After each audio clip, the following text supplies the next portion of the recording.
The cyberspace is home to billions of people and is the right platform you need to grow your business.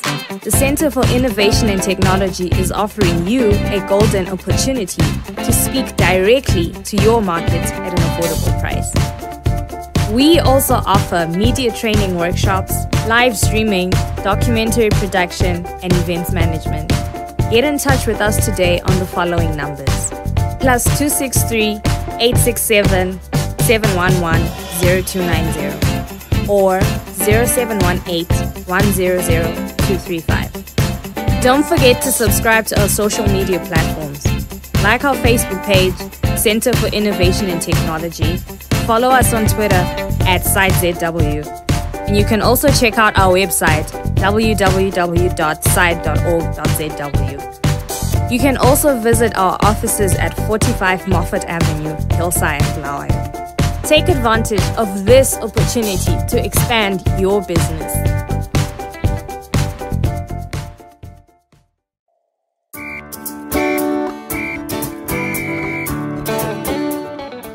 Welcome to Asake Online. My name is Zenzele Ndebele, and this is the Breakfast Club. On the 29th of June, a newspaper called Herald had an article written, "Political Organizations Ditched by USAID." And I'm standing in front of you here as one of the organization's leader whose organizations was affected. The insinuation in that newspaper is that money was embezzled or misappropriated or stolen. On the 1st of July 2018, we issued a statement in the newspaper that everybody is happy to come and inspect our books and see if money was misappropriated. By that time, we had 13 funding partners.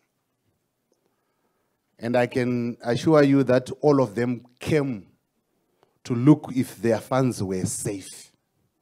And I can happily tell you that they are safe, including some of the funding partners that are in here. So what is important is that there is need for transparency, accountability, and ensure that whatever is alleged on you, you come out clean. So our government that is embracing us today introduced something called agricultural mechanism, something where they were buying tractors and so forth. We stay, our office is at number 94th Street. Just close to our office, there is a block of flats. So one of the ladies that stay at that flat in Harare, between, I think it's 5th Avenue and 4th, was given a tractor, was given the mount, this is harvest and it combined versus. She was given quite a lot of things, including Magejo. What she simply did was to sell those things. And I want to show you the highest level of corruption. And I'm sure all of us know that at some point, government was supposed to pay money to a Brazilian company, which they did, but they canceled the debt for those people who were supposed to pay for those things. Now I'm just trying to move on. No, all right. How do I operate this machine? Can someone do that for me? Just quickly. I will not bother you with the definition of corruption, but you can see in general, corruption is a form of dishonesty or criminal activity undertaken by a person or an organization entrusted with a position of authority. Thank you. Right. My levels of corruption, they are at different levels. If you want this presentation, I can give it to you. I'll give to Nango and Nango can distribute to you. So there are petty corruption, you know, when you get kunotorwa zvitupa kwakwe. And munodhisa. The citizens have developed some words of corruption to concretize or synthesize corruption. Ndakadhisa, ndakadusa. Those are some of the words that actually cement the levels of corruption. Can you move on? Right, there is grand corruption, and this is quite high at its highest level. So this is where you find syndicates happening from, it's a cartel. So you discover that even when we go to the last one, can you move again? The systematic corruption. It engages almost everybody. But at this level now, let me take, for example, of Nango. The sweeper, from the sweeper to the chairperson, it's very systematic. So you discover that everybody is involved. But let's move on. Right, political corruption. Abuse of public power. And I know for a fact that every one of you who is sitting there has been affected by political corruption. True or false? We don't even know, I'm not offending the commissioners that are here. Please, please, forgive me. I'm not saying there was some political corruption that ended you being appointed. No, that's not what I'm saying. But I'm only saying, in one way or another, every one of us has been or is affected by political corruption. Let's move on. The police corruption, I am one of the persons who dragged Chiuri to court when his officers were throwing him a spikes rod. You remember? And up to now, we have not heard. Nosimilo, are you in here? Yeah, I'm sure we are going to have a ruling soon, isn't it? On the spikes that ended with Chiuri in court. Yeah. So, but there are so many things. I don't want to talk about them, but you know them. And you are the worst corrupt citizens because you are the ones that bribe.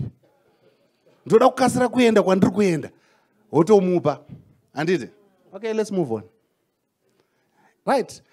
I'm not going to talk about corruption in the judiciary. And I'm not going to talk about elections. I'm not going to talk about the constitutional courts. I'm not going to talk about Supreme Court. I'm not going to talk about ZEC. I'm not going to talk about the Magistrates Court. I'm not going to talk about judiciary corruption. I'm not. Let's move on.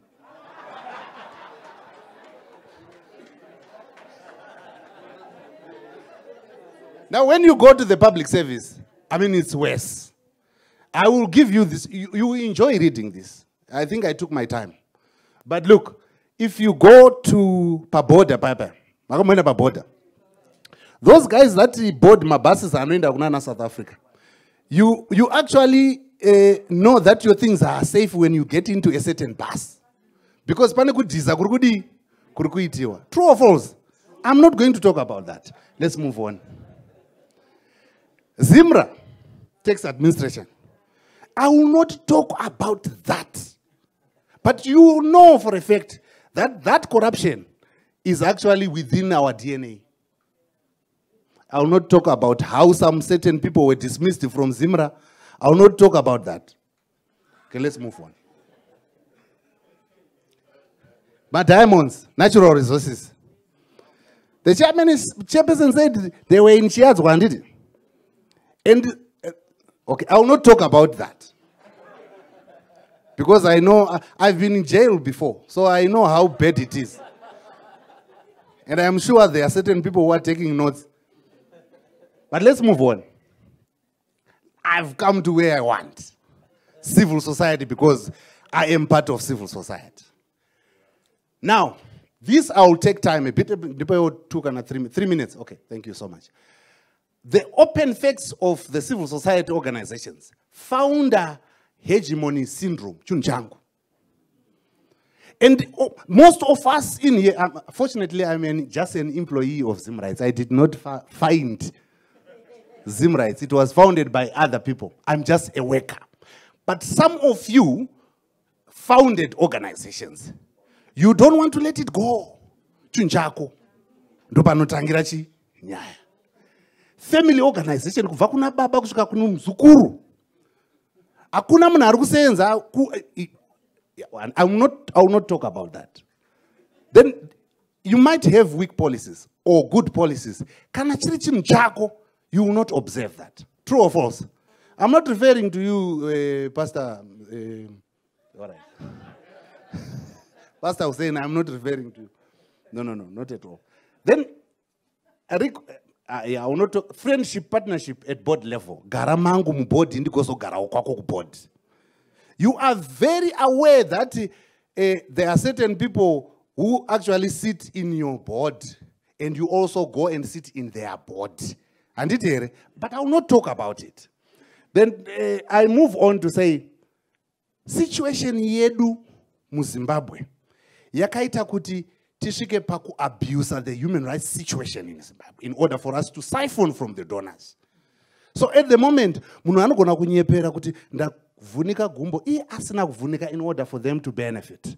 So I think the Panama organization are not in a situation so that it suits what they want. I will not talk about that. And then lastly, donors also are corrupt. Let me emphasize. I'm not offending anyone, but I just want to say, there are certain donors who do not give money based on a proposal. They give money based on, or that kind of kanaganda, that kind of a thing. Right? Indikaenda kuno apply mari nini, neumwe munane ganda serangu, but kudam usay nanga noriwana. Pastor can get money. But in Nini Manji, no gonna because I'm too black. You get what I'm trying to say? But we have seen that unfolding. I'm almost left with one. But we want to go to what do we need to do? Can we move on? Move on. And mona elections. But move on. Mapursa unona FIFA oyo. Ndandakatozvitawo sema examples pon. It looks familiar, hey? Ai, junta ndinotoona rine nyanga dzenzouka. Ndandakatombo research omuti. That kind of. So what do we need to do? That's the last slide that I'm going to concentrate on, and it has to start from the top. And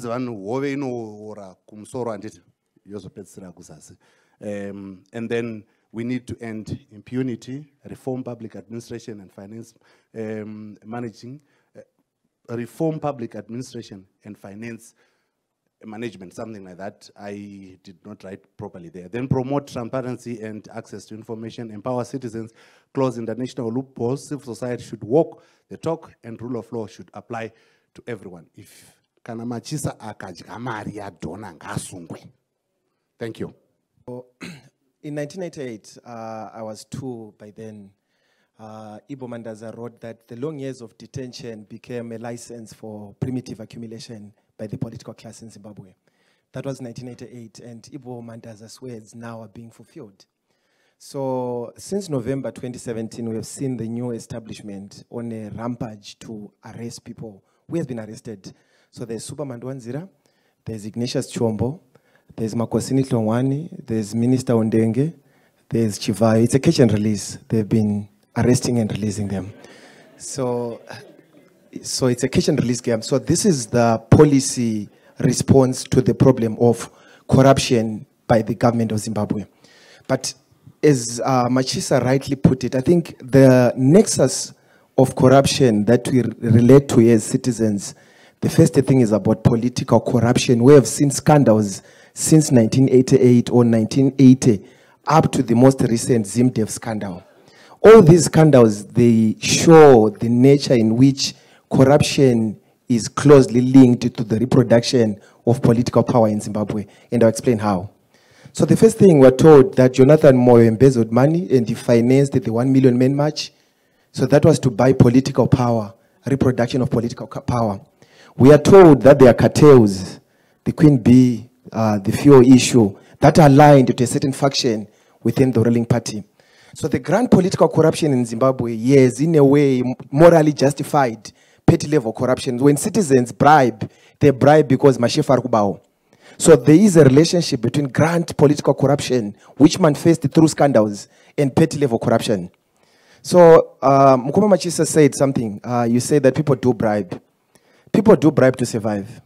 Because to comply is costly. If you get to a border post, you are told to wait for 3 hours or 6 hours. You have no option but to bribe. There are people who import Mabero from Mozambique day in and day out. The importation duty is $300. They make a profit of $50.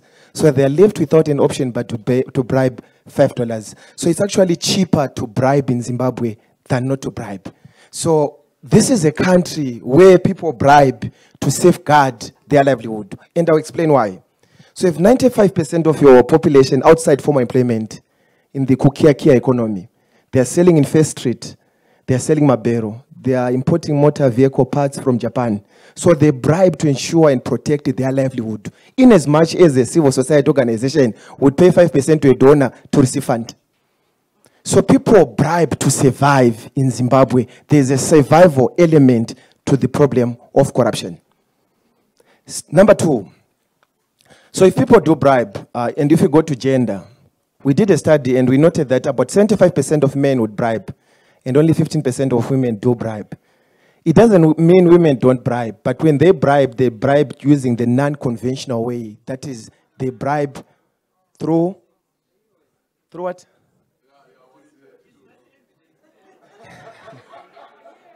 So I'll try to explain. So in institutions of higher learning, there's a term that they've created. They call it sexually transmitted degrees. And I'm happy Madam Sibo is going to be facilitating this session. So they've created a term, sexually transmitted degrees, or thigh for marks.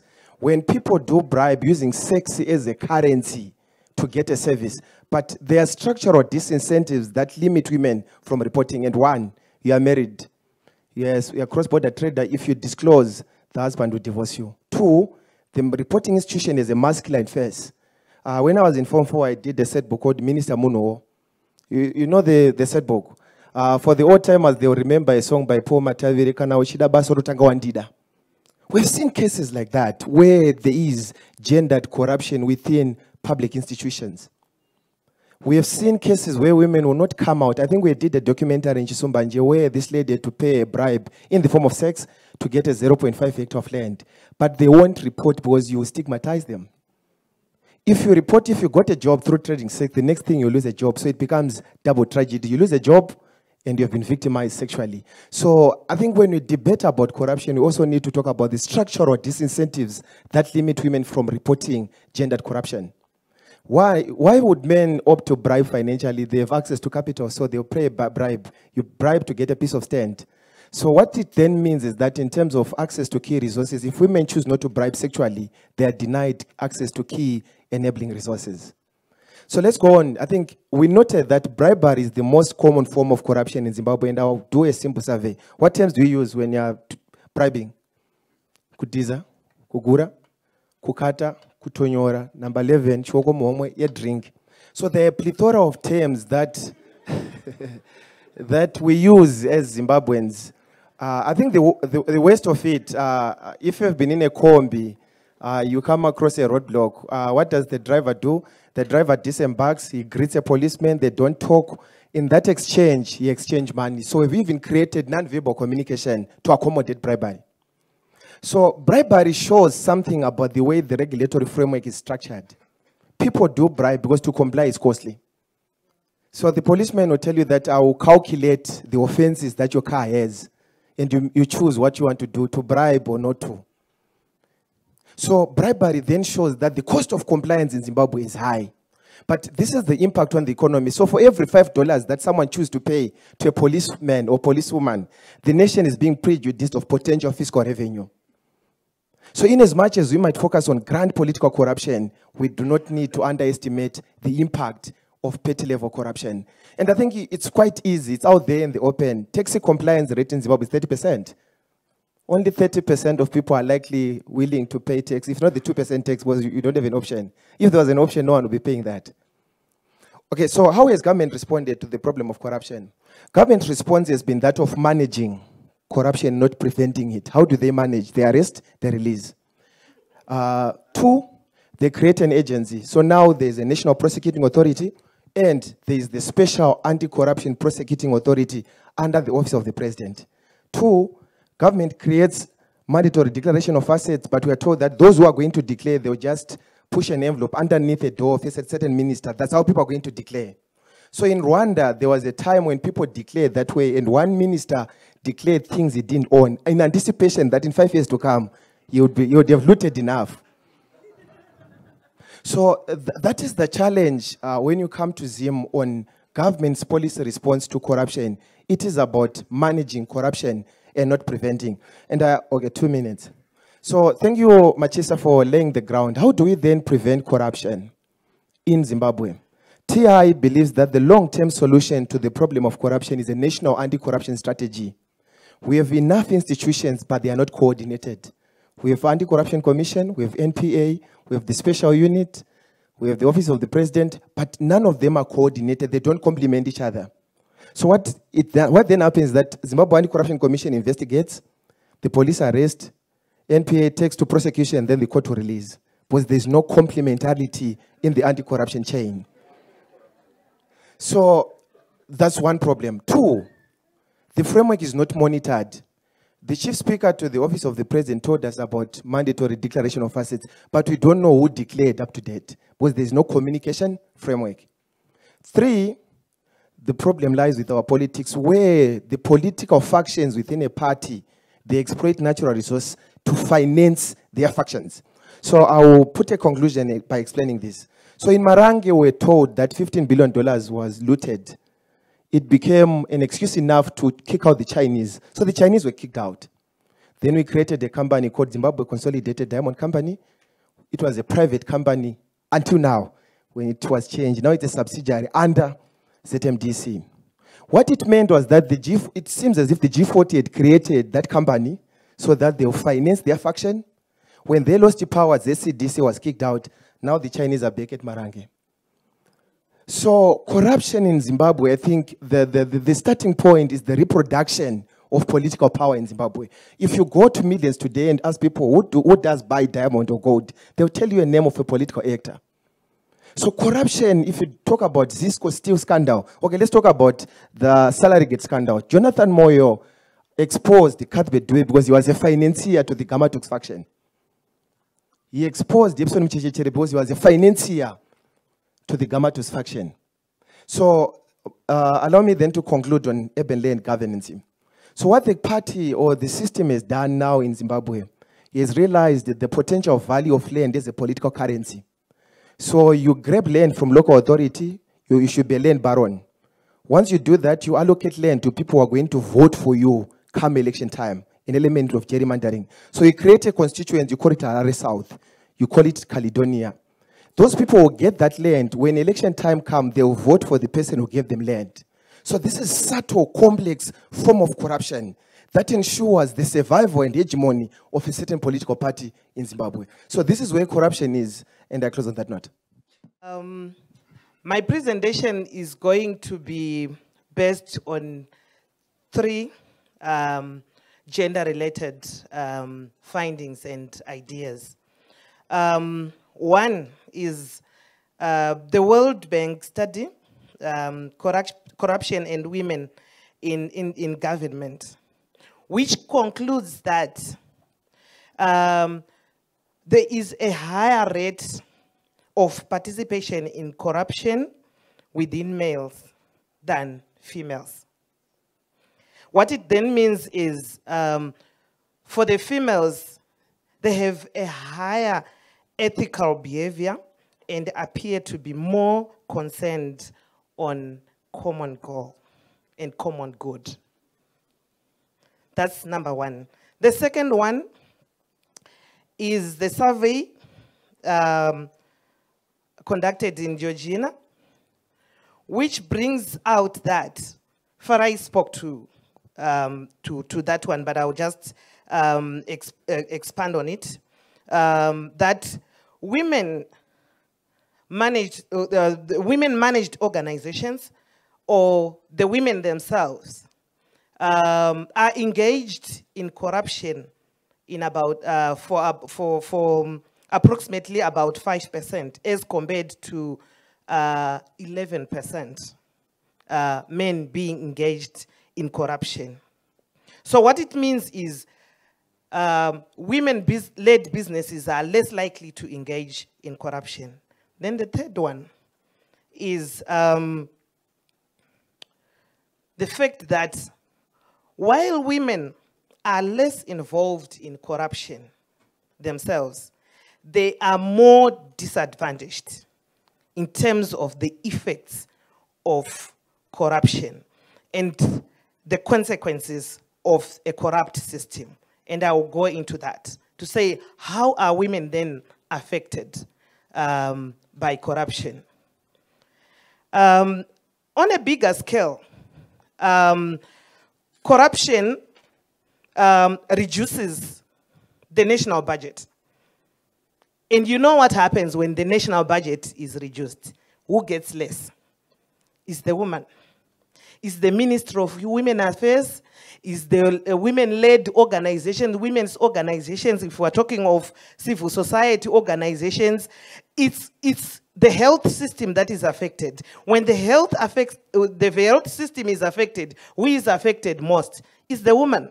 Because we are the caregivers. We are the people who take the children to the hospitals. We are the people who are affected in terms of issues of maternal health and even issues of child health. So we get affected if that budget is affected and someone is benefiting, leaving the whole country to rely on a small budget. Then female-headed families as well are hard hit when this happens, because they cannot afford to look after the children that they have. I will also speak to the fact that men, on the other hand, benefit more from the public expenditure than the females.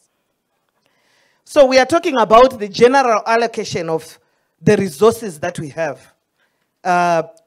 I've spoken about the various ministries. I've also spoken about even the organizations. I will also even add to say, even the gender commission that we have, when we talk to these institutions that are created to say they are going to save the women, the concerns that we always have is that these institutions are poorly funded and it affects the woman. And all this will be the impact of, will be coming from corruption or corrupt systems. Then the other effect is that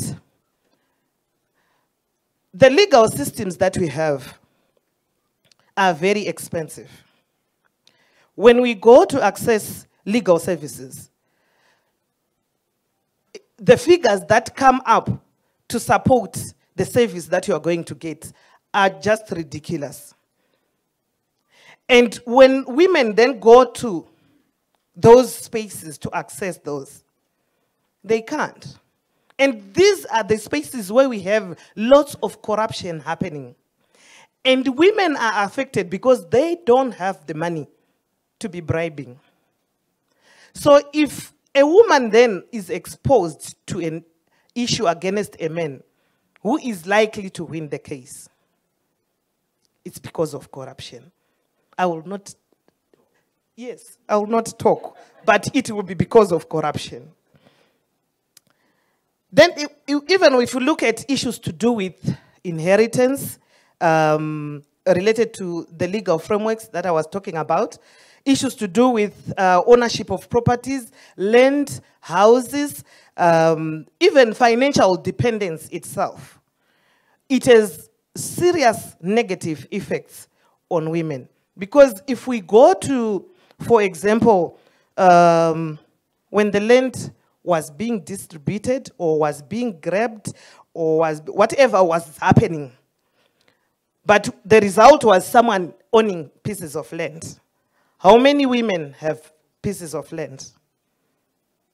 And how many of the men who got the land through straight processes of proper application and going through the same process? And if they were all going through the same processes, why do we have men owning more land? So if we talk about all those things, it still remains that the women are affected more. Let's go to the revenue system. Okay, talked about it. I'm really pained because the women are mostly affected by this area because they are mostly in the informal sector. Of course, if we talk about the statistics at the moment, we have men now getting into our spare bedroom and getting into the informal sector. But still, we still have the women as the higher numbers in the informal sector. It is the women that are going to buy out of the country, and they want to go through the border, and they want their cooking oil to get through the border. And if they don't have money, what they have to offer is what the men can receive. And there is a lot of abuse that happens in those spaces. It's really sad to note that the revenue that is supposed then to be getting into the budget of the country is then going to benefit the next person because they have taken themselves as the sole beneficiary. They have no idea of the common good of anything that they are doing. I will also speak to, I will not speak about the VIDs. I had so many of those, but I think he has spoken about them quite well. The police, the VID, the education, even employment, where women are being abused. But you will realize that when all these things do happen, there is the issue of power. So the person that has power then is put at an advantage against the person who has no power. And in most cases, is the woman who is disadvantaged. So what is it that can be done to work around the issues of the exposure that women are exposed to? One of the things that I've mentioned before is that, and that also needs emphasis, is that in terms of women leadership, if we have more women in the government, that institution is likely to be less corrupt. I've spoken about that because we said women have a good and a common will. They are also ethically behaved. So one of the key things that should be done is to make sure that women are in key decision-making positions so that we reduce the amount of corruption. There are lots of cartels with the male partners within the system. So if we have more of the female, it will reduce that. Then the other way of doing it is to look at the deep-rooted causes of corruption. Farai spoke about it when he addressed issues to do with the economy. To say, why are people getting corrupt? What is the reason that makes people get involved in corruption? So I had just written corruption versus the economy. When we started having these deep challenges on the economy, you would realize that's when then we have all those strategies of corruption that are being spoken about, the cuts and the kukata, kuitasei, they are coming up in their numbers, in all their forms, because of the challenges that people are facing. So we need to look at the deep causes of corruption and start targeting those.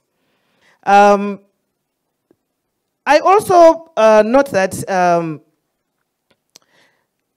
the government has acknowledged that the corruption is there. And the president is running with a zero tolerance on corruption. But if we just say zero tolerance on corruption without a proper strategy to say, how are we going to address those issues? Are we going to get there? Yes, we can talk about the zero tolerance on corruption, and we can all sing, yes, zero tolerance on corruption. But what is our strategy around making sure that there is zero? We are showing that we don't tolerate corruption at all. So it's one of the things that I've also picked to say we need to sit down, map a proper strategy. Yes, one of the things that we are already doing is to acknowledge that the corruption is there, the gap is there, and try to put those institutions that Farai mentioned to say they are not well coordinated either. They are there, but they are not well coordinated to curb the corruption. One of the things that I also propose is a free legal aid for victims of corruption. I'm being told 1 minute. I think I'll be done in a minute. Free legal aid for victims of corruption. I think that would also expose the women that we are saying are most marginalized. They don't have the money to access legal services. So if that is done, it will then make sure that women then can come up and present their cases in terms of issues to do with corruption. One of the things that I've also noted is that fighting corruption is one of the key things to achieving the vision, the so-called Vision 2030 that the president is talking about. As long as we have corruption still rampant in our country, we will then not be able to get there. So one thing that we need to do is to strengthen the institutions that we have, make sure they are well-resourced, make sure also they are coordinated. And we do that with one voice and make sure that when we say zero tolerance, we stop saying it's the president's motto to say zero tolerance. We say it is our motto as a country. I thank you.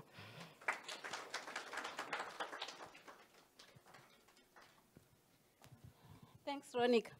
I don't know how many of you received this, but at some point I received a WhatsApp text which was saying the headmaster at a school made an announcement at assembly and said, tomorrow everybody, every child bring in $1 for whatever it was.